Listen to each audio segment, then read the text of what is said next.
जुहार जय माँ समलेई इच्छा बेबी चैनल नुआ फ्रेश वीडियो के स्वागत। आज आम बुली जिमा कोणार्क सूर्य मंदिर।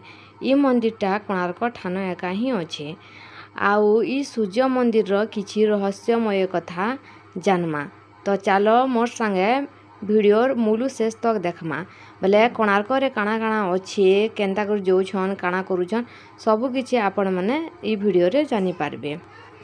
ये कोणार्क मंदिर भीतर के जीवार लगी हेले पहला हमको टिकट काटबार लगी पड़वा। जदि लाइन लमी करी टिकट काटबार नहीं न बोले आपण माने ऑनलाइन रे भी टिकट काटि पारबे। जणे कटा 40 रु 50 टका भितरे पड़ुचे। एटा तो आमे टिकट टुकटा काटी करे चालनु कोणार्क मंदिर भीतर के। देख भीतर के पहला पहुँचुन सर केन्ता पत्थर रे बना हिचे मूर्ति माने एते सुंदर लागुचे जे मुई यार काना कहमे। तो चलो जानमा ई मंदिर बाबदे आउ किछि जानला अजଣା कथा। ई मंदिरटा राजा लांगुला नरसिंह देवଙ୍କ द्वारा बना जाइथिला।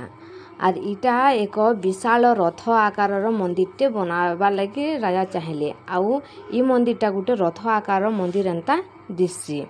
जेनथिरे कि पत्थर रे बना जाइथिबा चक स्तंभ ओ कांथ रहिছে। एहा एक विश्व ऐतिह्य स्थली भाबे परिचित। मंदिरटी प्राकृतिक परिवेश भितरे रहिছে। आउ भितरे बहुत सुंदर सुंदर फूल गछ बड़ विशाल गछ माने रहिছে। आउ ई मंदिर रे जेते भी अंश इहादे बंची करे अछि अति विशाल। आउ देखबा लागि भी बहुत ही भल लागसे। ई मंदिर रे 7टी घोड़ा टाणुथिबार एक विशाल रथ आकारर मंदिर बना जाइछि। आउ ई मंदिर रे 12टा चक रहिछि। ई चक गुड़िक हेउछे मंदिर प्रमुख आकर्षण। आउ द्वारर दुई पाखरे मंदिर के जगी रहिछन दुईटी दंता हाथी।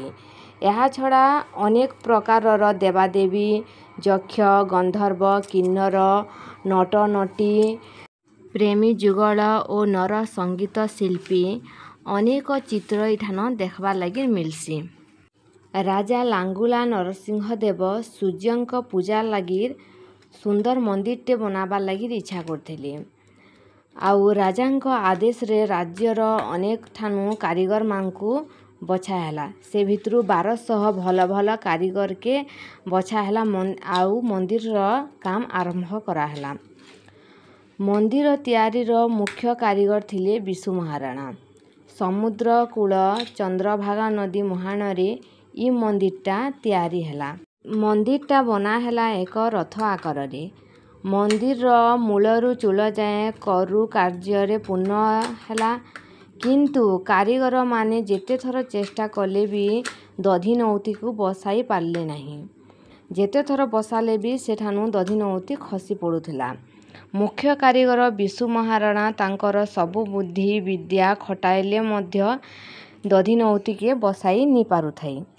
राजा अधीर होई विशु महाराणा को डकाई कहिले मु आउ 7 दिन समय देउची। एहा भितरे देउलर मुंडी न मारिले 1200 कारीगरंकर मुंड कटा हेबो बोली करी राजा विशु महाराणा के कहिले। विशु महाराणा सबु कारीगर मानंकु राजार आदेश कथा जणाई देले। समस्तंक मनरे डर पशिला। किंतु करिवे कोन। विशु महाराणा घरु आसीबा समय रे तांकर गोटे पुओ होइथिला। ता ना थिला धर्मा। से बापांकु देखा करिबाकु जिद करिबारु ता माँ ताकु तांकर घरर बाड़ीर बरकोली देई पठाइथिले। धरमा खोजी खोजी जाई मंदिर पाखरे पहुँचिले। 12 वर्ष बीती जाई थिले भी से पुओ को देखि नथिले। घर बाड़ीर बरकोली देखि से पुओ को चिन्हि पारिले। बापांक मन उदास देखि धर्मा तांकु सबु कथा पचारिले। राति पाहिले 1200 बढ़ईंक मुंड कटा हेबो। से कारीगरी कुलर पिला मंदिरर दधिनौती बसाई मुंडी मारी पारिबो बोली धर्मा साहस कला। सकाळ हेबा आगरु देखागला मंदिरर काम शेष। एहा देखि समस्ते खुशी होइगले। किंतु 1200 बढ़ई भाबिले जहा 1200 बढ़ई करि पारिलेनि ताहा। जणे 12 वर्षर पिला करिछि जदि राजा एहा जानिले निश्चय समस्तंकर मुंड कटा हेब बोलिकरी समस्ते भाविले। समस्त बढ़े एक कथा विशु महाराणा को जाई कहिले।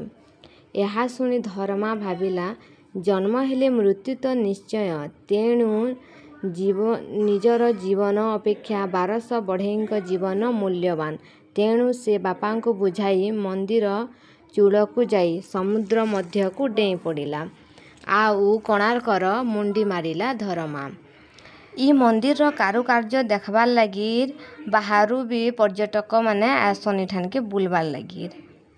आर इटा तो होचे सूर्य मंदिर। आर सूर्यंक पहला किरण एका ई मंदिर भितरे पड़सी। आर भितरे तो एते बड़ बड़ गज मन अच्छे, एते सुंदर फूल गज मन जगैछन जे मनटा मोहि नेउछे। इतार बाहरे भी बहुत दुकान माने लागिछे। बहुत सुंदर सुंदर कारुकार्यर मूर्ति माने मिली जाउछे, बेग माने मिलुछे, दर्पण रो शंख माने मिलुछे, चूड़ी मिलुछे, खाना पीना रो सब जिनिस मिली पारुछे। आउ जेबे भी पुरी की भुवनेश्वर आसन कोणार्क ठाने के थरे आसुन। आउ इछाबे भी चैनल के देखुन, बहुत परिमाण रे लाइक सब्सक्राइब शेयर करुन। जुहार, जय मां समलेई।